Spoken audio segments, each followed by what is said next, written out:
data set, that is the breast cancer data set, right?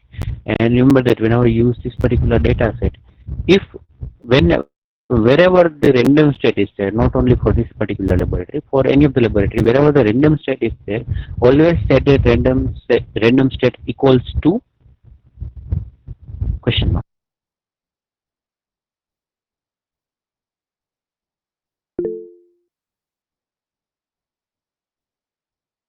Right. Right. So set the random state is equals to your roll number, and accordingly you need to submit the files. Right. So for this lab, just go through the PDF. We are trying the different approach compared to the previous laboratory. In the previous laboratory, we were developing the full code together, but right now in this current lab, I'm giving you both the files. So just go through that file, try to copy that file into Jupyter Notebook and or maybe the Google Colab, and try to run it. And you may find some interesting as well as a different function which we haven't discussed in the laboratory. Let's say which we haven't discussed in the lecture session. For example, let's say whenever we have discussed this k means, we just say that the k is a hyperparameter that we are supposed to choose. And lateral, I have given one statement that there are some algorithm via which you can define what should be the appropriate value for this k. Right? So there is one particular method for this task. So in the first file, that is k-mean clustering for unlabeled data, you may find a function related to that method. So also try to search on the internet which exactly that function, what exactly that function is, how exactly that function works, and so on. Fine. So today, similar to our regular laboratory, that is offline teaching, where in the laboratory you are supposed to perform the task, we will try to mimic that thing where the file as well as aim is given to you. You need to copy the particular code, you need to run it, you need to understand that, and later if time permits you can also try this exercise and you can submit it during this lab session itself. Right? And meanwhile, if you have some doubt, then you can just post it down in the comment section. Is it fine? And so let's see what will be the impact of this approach, right? And later, maybe at the end of this laboratory, we'll decide which approach should be more appropriate, whether this current or the previous approach where we were developing the code together, right? So at the end, we'll have that small feedback, and accordingly, we'll decide how to proceed towards the other laboratories. Right? So if I just summarize the discussion, what you need to do, you need to go through all three PDF. Start with the readme.pdf. Then next should be the unlabeled data. Third should be the labeled data. And try to understand how this k-means clustering works on the data. Also, you may find some interesting function which we haven't discussed in the lecture. So if you come across any of that new function, just post that function name into the comment section, as well as try to learn what exactly that function is and how that algorithm works, or how that algorithm help us in deciding what should be the appropriate value of k. Right. So just practice the given program, and at the end you may start the lab number 9, the assignment, where you need to try this k-mean clustering on a breast cancer dataset. Once again, this dataset, you might be familiar with this dataset. In previous one or two laboratory, we have used this breast cancer dataset. So you can try this k-means on the dataset. You can observe the similar behavior of k-means on this particular dataset, and accordingly you can upload the submission, that is PDF as well as the IPY files. Fine. So just proceed with the task, and let me know if you have some query or if you have some doubt in a comment. Also post the function, the new function that you just learned via this laboratory, right?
Vakela present.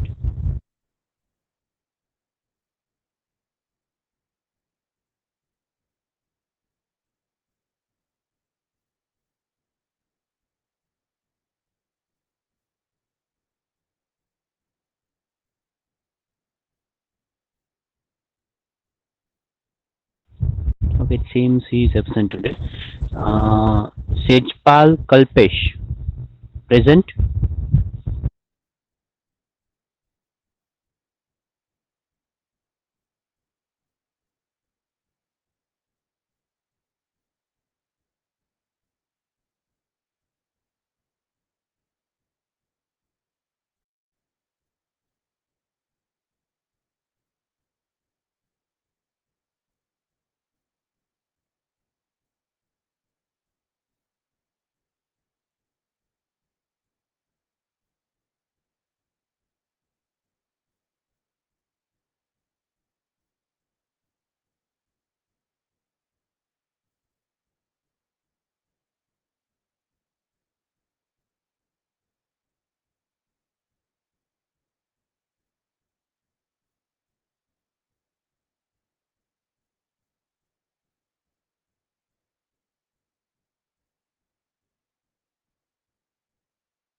Ghata present.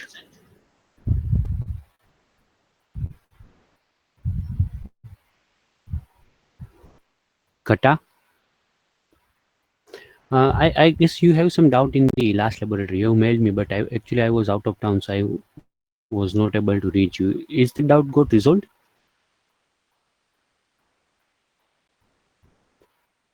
Okay, fine.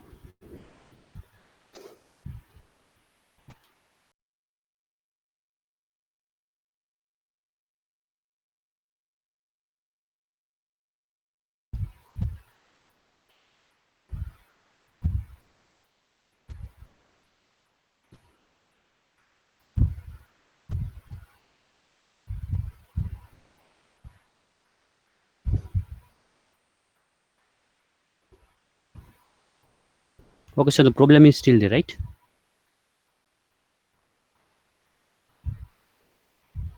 Fine. So I will go through it and will reply you by day or two.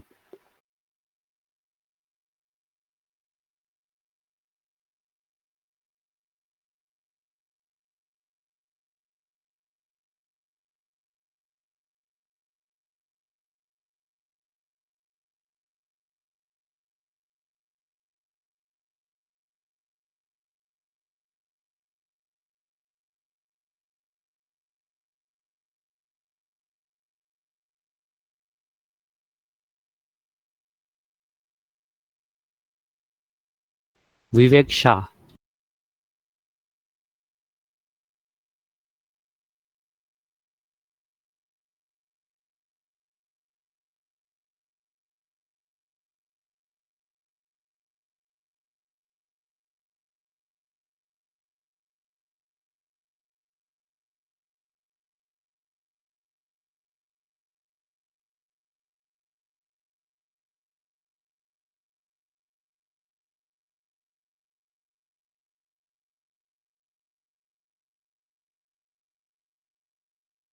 Vivek is absent today, right?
Okay, we have discussed this K-mean algorithm in a lecture, right? So how that K-mean algorithm works, it's out of the scope of this laboratory.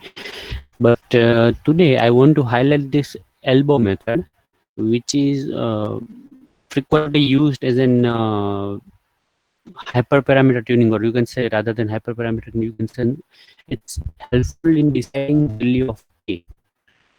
Fine. So in this elbow method, the strategy is very simple. What you are supposed to do, you need to give some range. for the k values, and I'm saying that the range should be from 2 up to 100. At least 100. Generally, this is a very large range, 2 to 100. But generally, if you find that the k value should be between, let's say, 2 to 10 or 2 to 20, then you can definitely go for 2 to 100, but it may take more time whenever you apply these methods. So once you give a particular range, let's say if I say that the k value should be 2 to 10, so the above method simply tries all that k values and apply the k-mean algorithm on a given data set. So that means first it will consider k is equals to 2 and try to find two cluster using k-mean clustering. Right. Then it will try the same thing with k is equals to 3. That means for 3 cluster it will try to identify, or it tries to divide data into 3 clusters. Then it will try the same thing for 4 cluster, 5 cluster, and so on. Right. And with all different attempt, it will identify the distance. Right, as you know that the k-mean is the clustering algorithm which belongs to the distance learning family. Right, clustering family. So the point is, once, let's say if I say k is equals to 5, so it divides your data as per the k-mean algorithm into 5 cluster, and now for all the points of that particular 5 cluster, it will calculate the distance with respective center point, or respective representative point of that particular cluster for the points. This is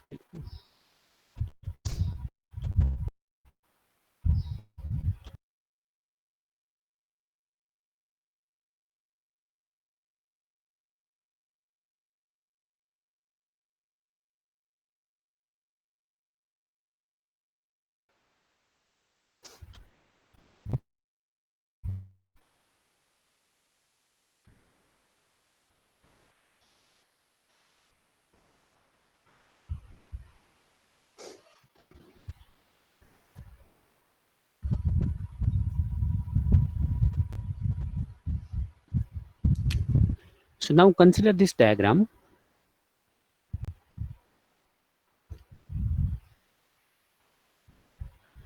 Okay, before understanding this diagram, can anyone tell me what could be the best value of k independent to a given data set? What could be a best value of k such that the distance is always 0? For all the points, distance from its center is always 0. Independent to given data, right? And the statement that we are, or the value that we are predicting, must satisfy for all the data set, no matter whatever is the data set. Always for all the points, its distance with the cluster representative is 0. So what should be the best k value in that scenario?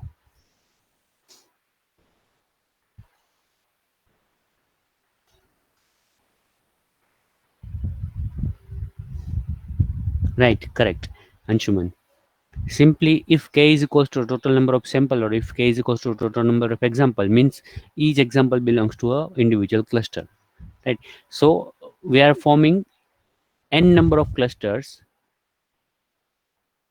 where each cluster will have just one single point, right? In that case, in that scenario the distance is 0, right? But we know that that's not the feasible or the real time situation, right? We cannot divide the data into n different cluster, right? So we have to decide some proper value, or you can say best suitable value for this k. And many times it's possible that you may find more than one best suitable values, right? Because the distance, or you can say the error, is minimum if you compare two or three different points, right? So if you just focus on this particular diagram, so here for different values of k, let's say whenever k is equals to 4, what will be the error value? Whenever k is equals to 5, what will be the error value? And so on. For k is equals to 4 up to 11, different values, for that different values, this uh, distance is calculated, right? And there are many parameter, or the many measure of the distance, right? One is the simplest measure that we are always using, that is the sum square error, right? That you can use.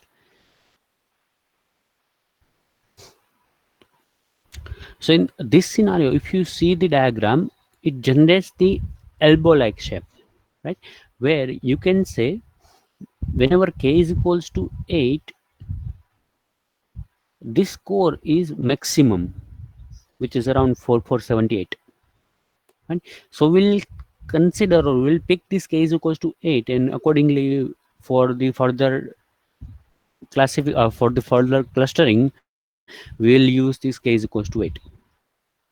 And so how we have decided this? Using this elbow method. And in elbow method, what we are doing, we are just considering different values of k. In this example, what we have considered, first k is equals to 4, and applying the k-means algorithm.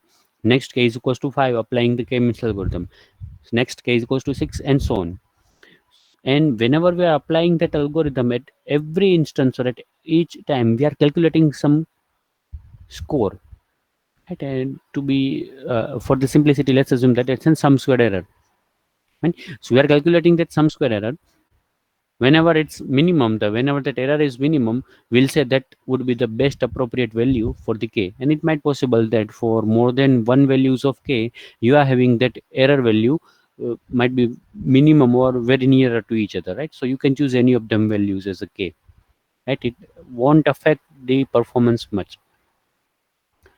And so this is a one thing, or you can say this is a one takeaway from this laboratory: how to decide the best suitable value for the k.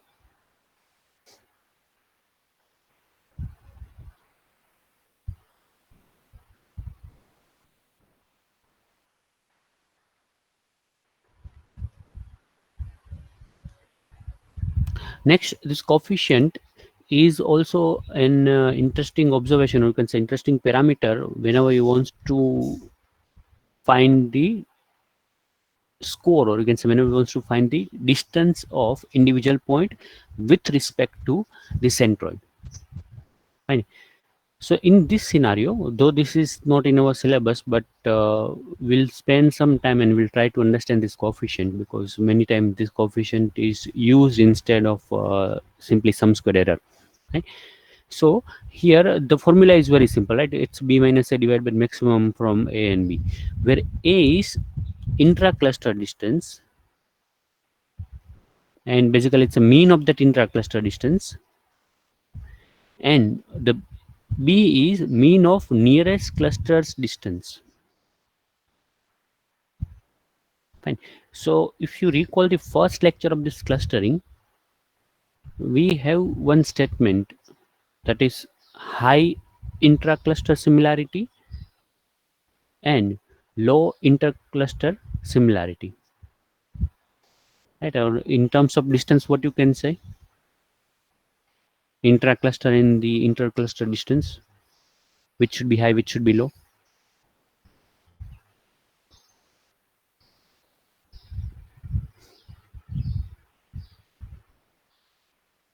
Right? So within the cluster, the distance should be minimum, whichever points we have.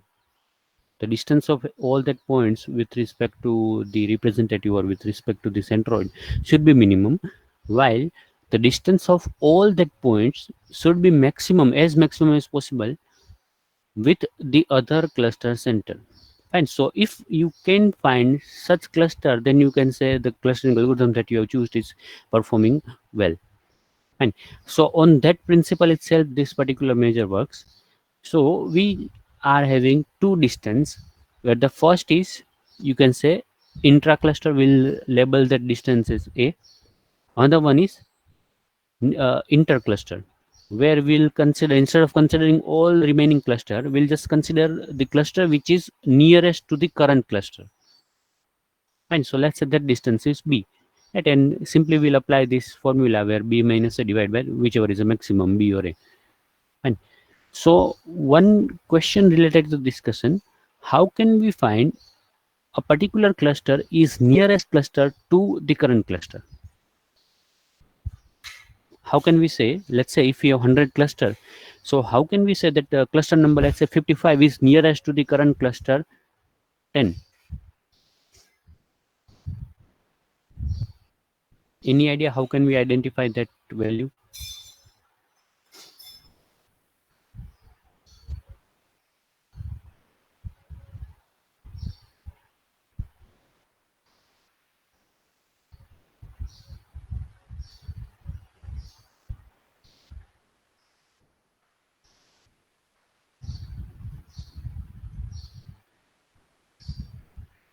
Right. So correct.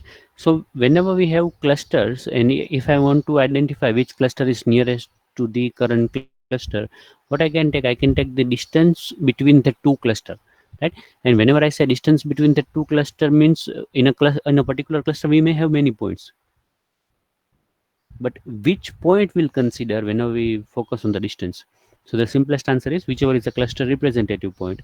So you can pick cluster representative point and try to find the distance between all that cluster representative points, and wherever the distance is minimum you can say that particular cluster is nearest to nearest to the current cluster. And so for that nearest point we'll consider this distance b,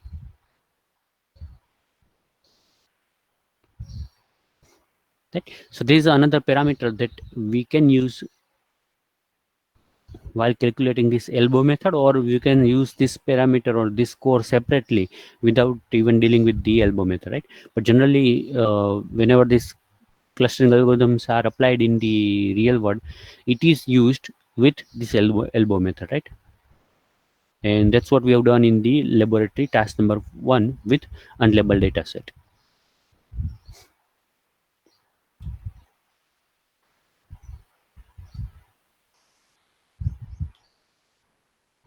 right?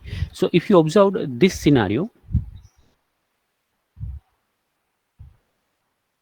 so surely you can say that whenever k is equals to 3, that gives me the best result for this score. So I can say k is equals to 3 should be a appropriate value of k whenever you apply this k-mean algorithm,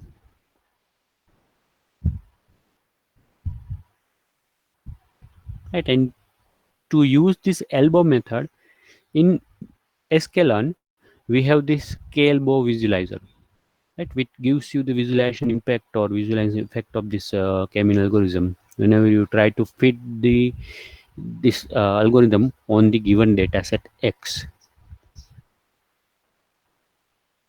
And so this is the one point that I want to highlight from the first file, that is unlabeled data. And once again, if you observe the metrics, which performance metric that we are using over here, rather than performance we can say which score calculator that we are using over here.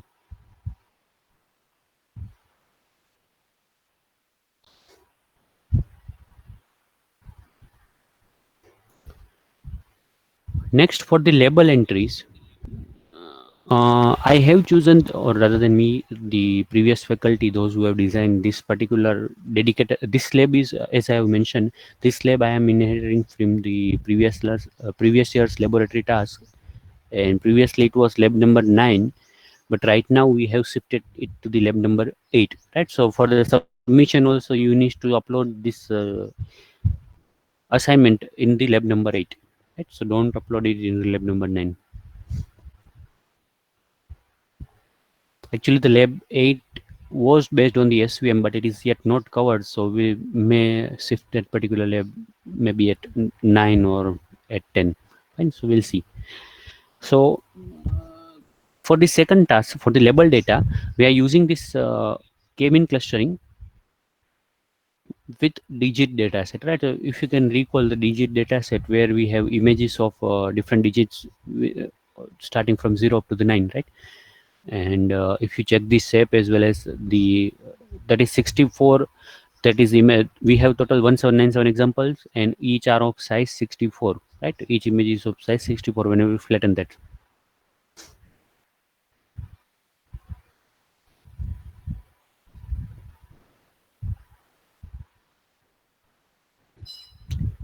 Remember that try to recall that this clustering is unsupervised learning, right? So there is no role or there is no need of the y value, or you can say no need of label, but still with the simplest trick you can use such clustering algorithm with a label data set, right? You can divide these numbers into okay, what should be the best value of k whenever we have this digit data set.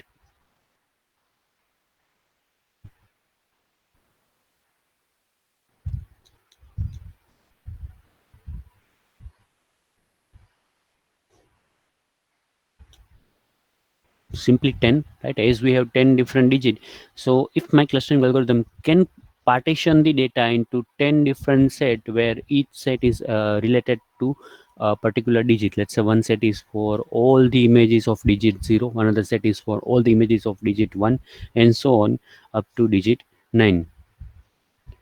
So you can say the 10 should be the appropriate value of the k, where we are clustering the different images into you can say the group, where one group is of individual number. Let's say the first group is of all the images of number 0, another group should be all the images of number 1, and so on, right? Mayank says 64. Why 64, Mayank?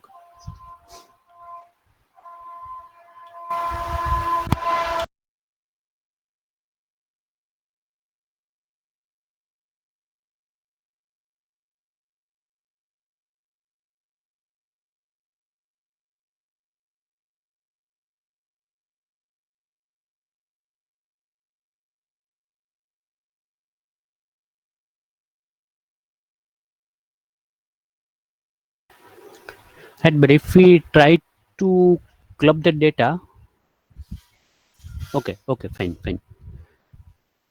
So the best appropriate, or you can say best suitable value for this k should be 10, right? So by observing the data set itself, we can identify what should be the correct value of k.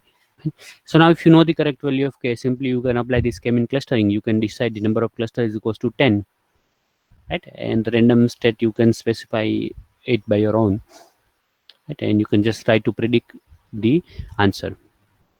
And in the prediction result, let's say whenever we have this 5, what is the meaning of that 5? Or how this k-mean clustering is going to predict something, how it is going to predict this digit 5904. We haven't provided similar to the supervised learning, we haven't provided the labels. So how it know that this should be the labels? Why it is not giving you the answer as a b c d, instead of that it is giving you the label 59 and so on?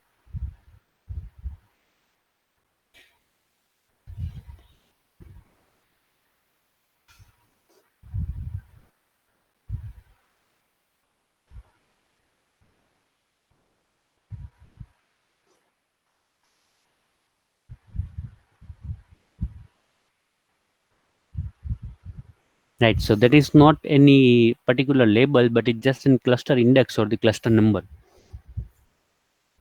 So whenever you are getting 5, it doesn't mean that this is the cluster which represent all the images of number 5, because it don't know what exactly that images are, right? It just having the role of clustering is it's unsupervised, right? So try to identify the difference. In the case of supervised, during training we are saying that this is the image 5, this is the image 6, this is the image 10, and so on. But in the case of unsupervised, during the training or the testing, simply we do not know what should be the correct label or what should be the correct name of that particular image, right? So the role of this clustering algorithm is just to group that data into different clusters. And what it will do for all the data, let's say whichever values that you are providing, whichever images that you are providing, for all the images, it just represent the cluster number. That is, this image belongs to the cluster 5, this image belongs to the cluster 10, this image, not the 10, but 0, let's say. This image belongs to the cluster 7, and so on. Fine. So it returns you the cluster number. Fine. But luckily with the digit also, we have the similar index. So for this data set, we can map that number which is returned by this k-mean algorithm as, you can say, the label. And accordingly, we can predict the accuracy. We have true label, right? As this digit data set is basically used for classification, so we have true label. We haven't used it over here, but we can use it, right? So we can compare the cluster number that we have with the true label. Fine. Or if you want to try something else, what you can do, for all the cluster, let's say we have 100 sample which belongs to the cluster 5, we have 500 samples which belongs to the cluster 7. and so on. So for each cluster, you may have number of sample which belongs to that particular cluster. Fine. So now how many clusters we have? We just have 10 cluster, 0 to 9. So in the original data set, we have the label. So we can count the frequency, how many images belongs to the number 0, how many images belongs to the number 1, and so on. So we have that frequency count in the original data set. Now in the clustering result, once you have that answer that this many images belongs to the cluster 5, this many images belongs to the cluster 10, either you can directly use that number to map original as well as the prediction and to find the accuracy, or rather than okay, in that case, how many mapping you are supposed to do, how many number you are supposed to compare. Can I say that it is 1797 for individual sample? I know which is its true label, I know which exactly the clustering label which is associated with that sample. I can compare that two values, right? So I have to repeat the same exercise for all the samples, that is 1797. So that is the one way. The second way is, let just have 10 comparison where each comparison is with individual digit. So how many digits of how many images are with the digit 0, how many images are with the digit 1, and so on. Fine. So we have cluster label, sorry, we have data label. So for all the data, we have true y value. We can have the frequency count of the true y values. Right. Next, on the opposite side, on the other side, you have this prediction result from the k-mean. And so from this prediction result, you can sum up the values. You can find how many example belongs to which cluster. So once again, you have 10 different values of frequency count. Whereas let's say for the frequency 0, the count value is 500. So which indicate the 500 samples belongs to the cluster 0, and so on. So now you can compare the two values. Fine. So can anyone tell me in which situation I cannot use the second approach that we have just elaborated? The first, if you are lucky, you can use that first approach where the mapping is exactly same as the cluster index. But for the second, can you tell me when I can't use this second approach?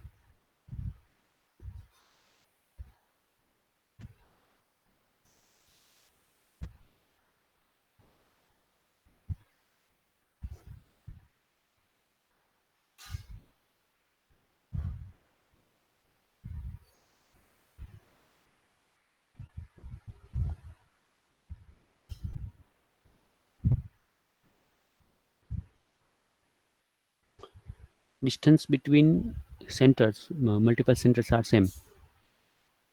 Okay, or rather than I can say with all the cluster, we have almost same number of examples. Let's say with cluster 0 we have 20 example, cluster 1 20, cluster 2 20, cluster 3 20, and so on, right? And in original data set also you have similar number of images of same label, right?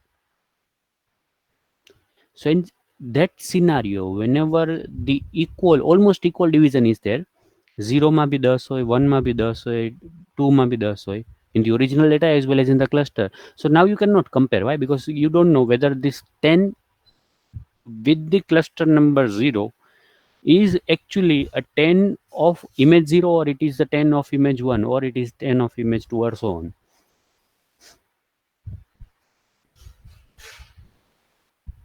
Right. And similarly, if we have this overlapping cluster, these two answer we can combine, right? Mayank's answer as well as Nidhi's answer. When the distance is very less, and whenever the distance is very less, it is very probably the clusters are overlapping, right? So in that scenario also, we cannot use the second approach that we have just mentioned. And ultimately, this clustering are not designed for the label data, but still with this kind of modification, you can use if you have the label data, you can go for this clustering.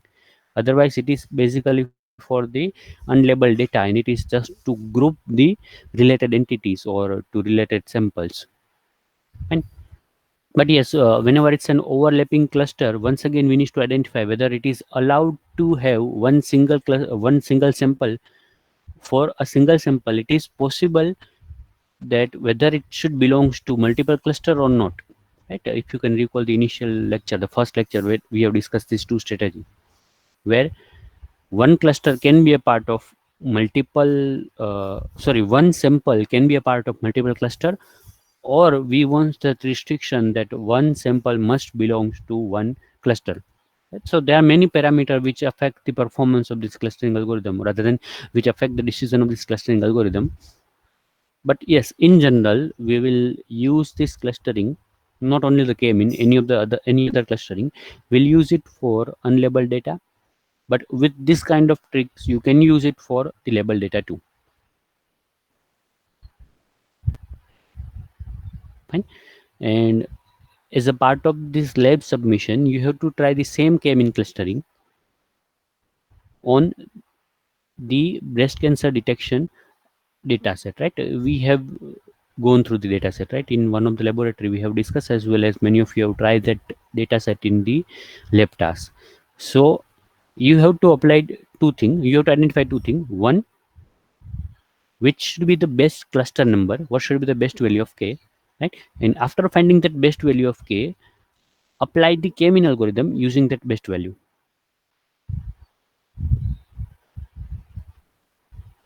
right? So that's the lab task for this particular lab number 8. Okay, so with this let's conclude this discussion on the lab 8. Any doubt, any further doubt, or any points where the explanation is needed, maybe in the program, or maybe some technique, maybe the elbow technique or some other?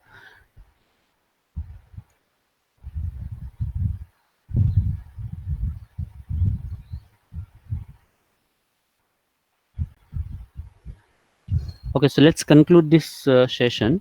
And before concluding this session, uh, which method is more appropriate, whether today's approach or the previous approach where we were designing the code together? And in today's case, I have given you the code and you are supposed to do some R&D and you need to find some new way or new way to solve it.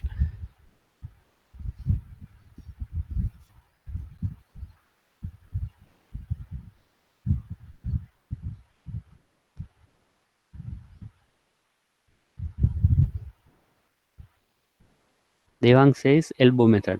So in the elbow method, just simplest thing is we'll consider a range. We don't know what should be the best value of k. Right? This method is used to identify what should be the best k, rather than deciding it manually, or rather than doing the trial and error. Ultimately it's trial and error, but on your behalf, your this elbow method is doing the trial and error, right? So simply you need to give a range. Let's say if I say the range should be 4 to 11, right? So just focus on this diagram. If I say the range should be 4 to 11, so it will try k is equals to 4 and it will apply this k-mean algorithm.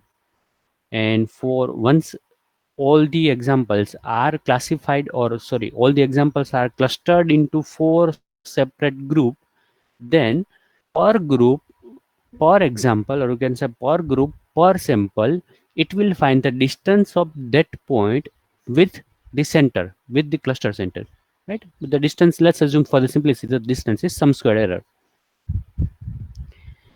So for all the points, it find the sum square error of the point and its center, the cluster center, right? And at the end, it will sum up that all sum square error. So whatever is answer, it will keep that answer for k is equals to 4. It will repeat the same exercise for k is equals to 5, k is equals to 6, k is equals to 7, and so on.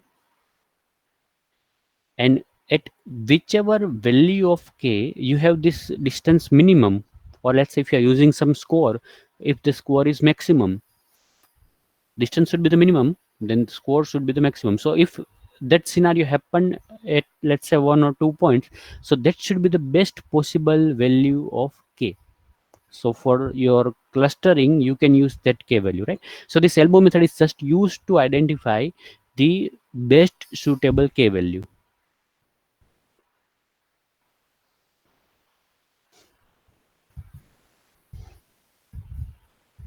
So we have three answer: Priyal, Mayank, and Mayur. Previous. What about other? This same approach?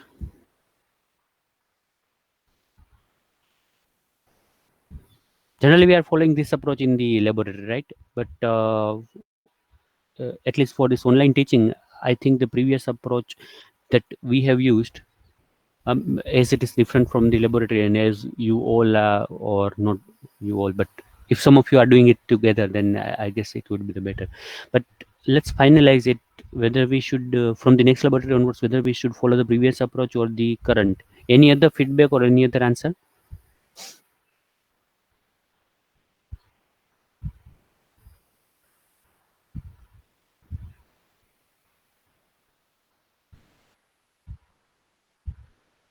And so we'll try to have the mix up mode where I will provide some code, as well as together we all try to identify, or we'll try to learn all these steps one by one from the next lab onwards. Fine. So let's conclude the laboratory. Thanks